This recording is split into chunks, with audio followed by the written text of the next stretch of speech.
भक्ति करने से हम लोग गरीब हो जाते हैं। भक्ति करने से हमारे पास दुखों का पहाड़ आ जाता है, ये सब लोग हमें बोलते हैं। देखा जाए तो हम जो देखते हैं वो ये देखते हैं कि जो भक्ति करता है वो अधिकतर लोग दुखी रहते हैं, परेशान रहते हैं। तो इसीलिए हमारे माइंड में भी ये चीज़ें घर कर जाती हैं कि भक्ति करेंगे तो दुख तकलीफ़ें आएंगी, परेशान रहना पड़ेगा, पैसा नहीं रहेगा। तो क्या बात ये सही है? देखा जाए तो ये बात बिल्कुल गलत है कि इसमें कोई कोई तंत्र वाली बात नहीं है ये।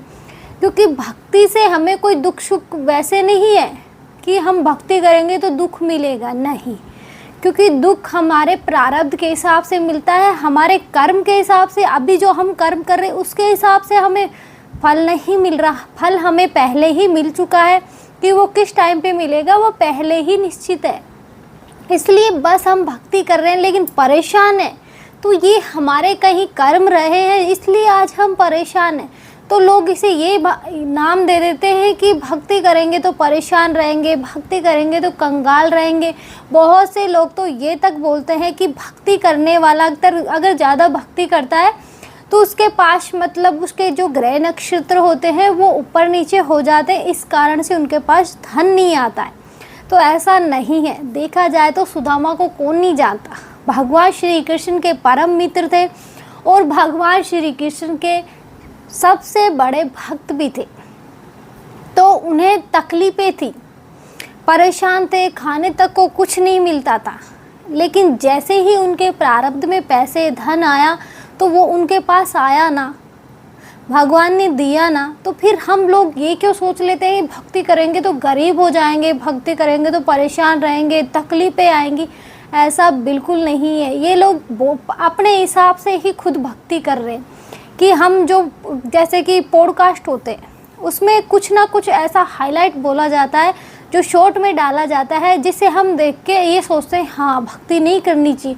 बहुत से लोग ये बोलते हैं कि भक्ति करेंगे तो हमारा शुक्र कमज़ोर होगा, उससे हमें पैसे नहीं मिलेंगे। तो ये बात गलत है, क्योंकि जो चीज़ हमारे प्रारब्ध में लिखी जा चुकी है वो हम कैसे रोक सकते हैं। अगर हमारे प्रारब्ध में पैसे ही नहीं लिखे तो हम भक्ति करें चाहे ना करें फिर भी हमें कौन से पैसे मिलने वाले, नहीं मिलेंगे। तो इससे अच्छा है कि हम अच्छे कर्म ही कर ले, भक्ति कर ले। तो भक्ति से कम से कम मन की शांति तो मिल रही है। कम से कम हम लोगों के इस चक्कर में तो नहीं फंस रहे कि हम परेशान हैं तो किसी और को बताएंगे, किसी और को बताएंगे तो वो किसी और को बताएगा। तो इस चक्कर में हम हमारे ही पैरों पे कुल्हाड़ी मार लेते हैं। तो ऐसा हमें बिल्कुल नहीं करना चाहिए। भक्ति एक ऐसा रास्ता है जाने का कि यहाँ हमारे जो दुख के, जो तकलीफ़ों के जो हमारे पास पहाड़ है वो धीरे धीरे कम होता है। हमारे कर्म अच्छे होते, यूँ कहे कि जैसे जैसे हम अच्छे कर्म करेंगे हमारे जो पाप कर्म वाला घड़ा है वो धीरे धीरे कम होता जाएगा। तकलीफ़ें सबकी लाइफ में, जो भक्ति कर रहा है उसकी लाइफ में भी है, जो नहीं कर रहा उसकी लाइफ में भी तकलीफ़ें है। किसकी लाइफ में तकलीफ़ें नहीं है? आज हम देखेंगे तो हर किसी की लाइफ में कुछ ना कुछ किसी ना किसी को लेकर परेशानी ही है। तो ये जब हमारे जीवन में है तो फिर हम ये क्यों सोचते हैं भक्ति करेंगे तो परेशान हो जाएंगे? नहीं, ये लोगों ने मिथ बना दिए। अपने हिसाब से, अपने ही अनुसार वो चल रहे हैं, अपने हिसाब से वो लोगों को चलाना चाहते हैं। जैसे कि बहुत से लोग ये बोलते हैं कि जैसे मंदिर में हम पूजा करते हैं तो उसमें फूल बनता है।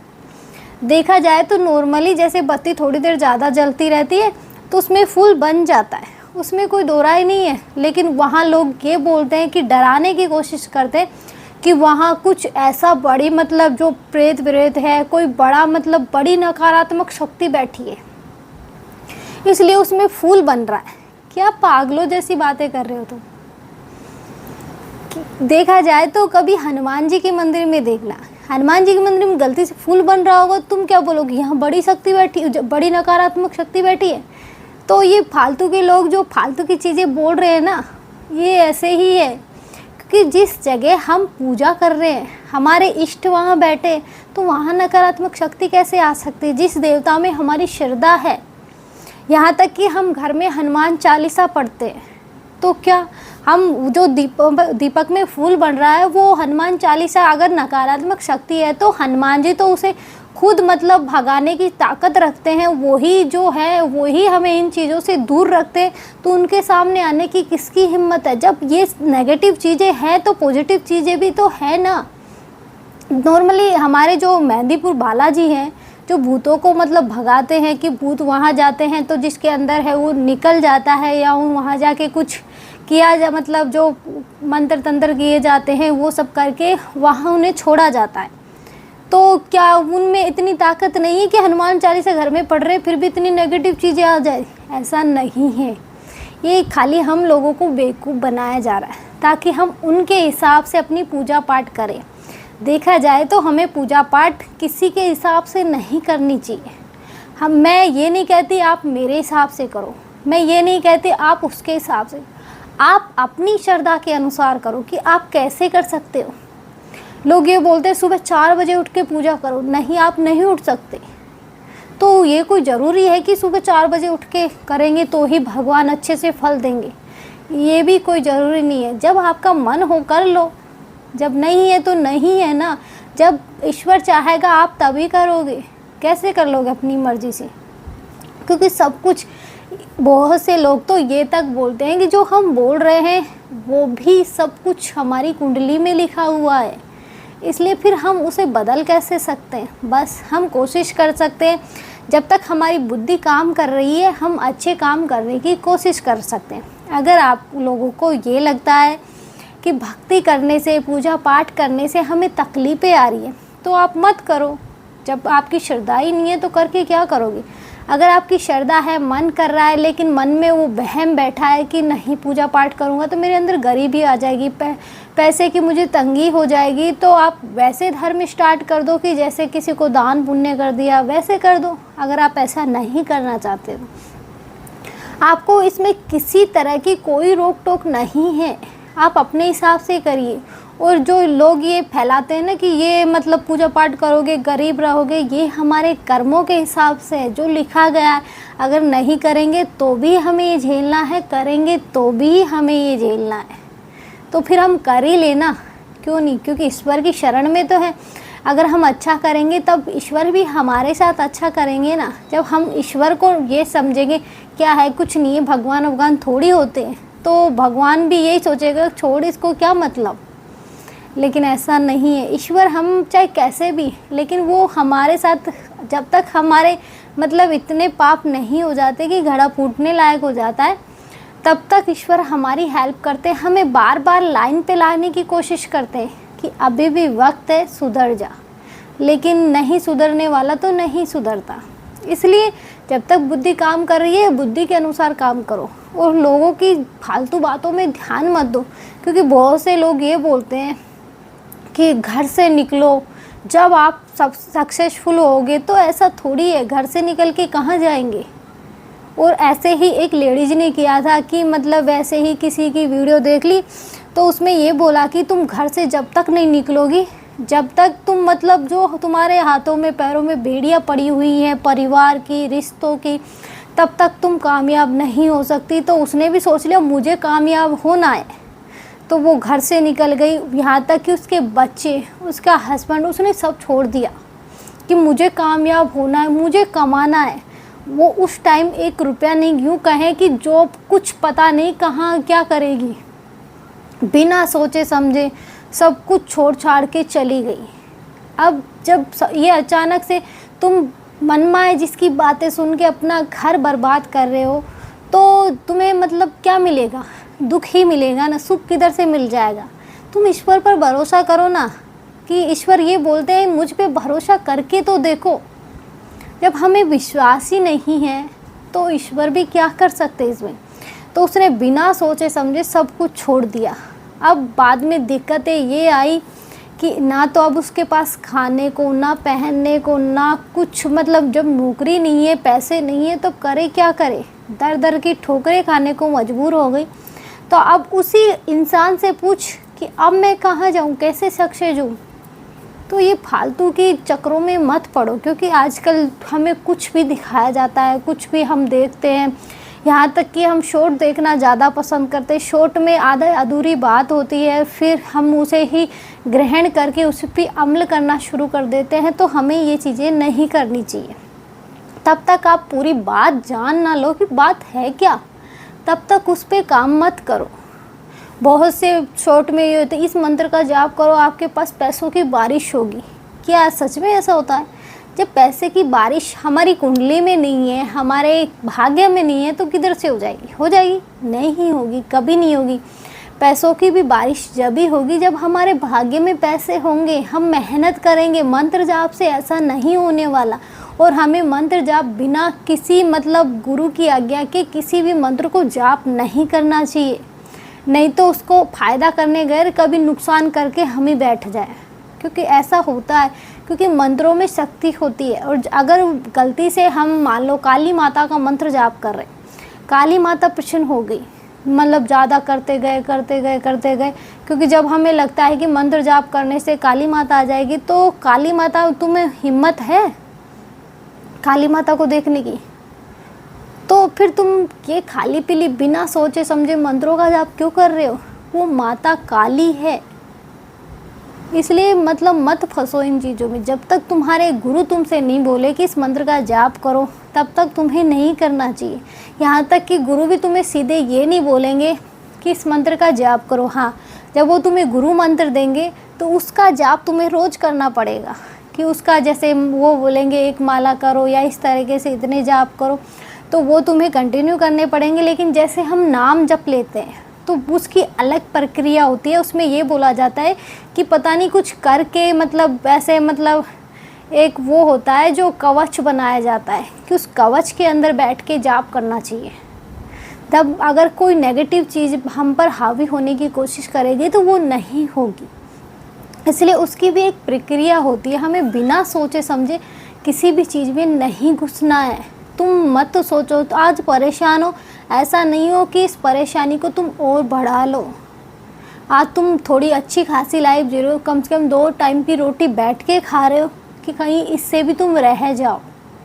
इसलिए मत करो फालतू में मतलब लोगों की बातें तुम ऐसे मत सुनो कि हम ही हमारे घर को बर्बाद कर ले। क्योंकि आजकल ईश्वर पूजने का सबका अलग अलग तरीका है। कौन किस तरह से पूज रहा है, कोई किस तरह से पूज रहा है। लोग ये बोलते हैं भगवान शिव की भक्ति करोगे तो कुत्ते बनोगे। लोग बड़े बड़े जो साधु महात्मा हैं वो भगवान शिव की भक्ति करके ही आज यहाँ तक पहुँचे हो। और दूसरा देखा जाए तो जैसे ये मतलब राक्षस होते थे, उनके पास क्या नहीं होता था, सब होता था, धन दौलत सब कुछ होती थी राक्षसों के पास।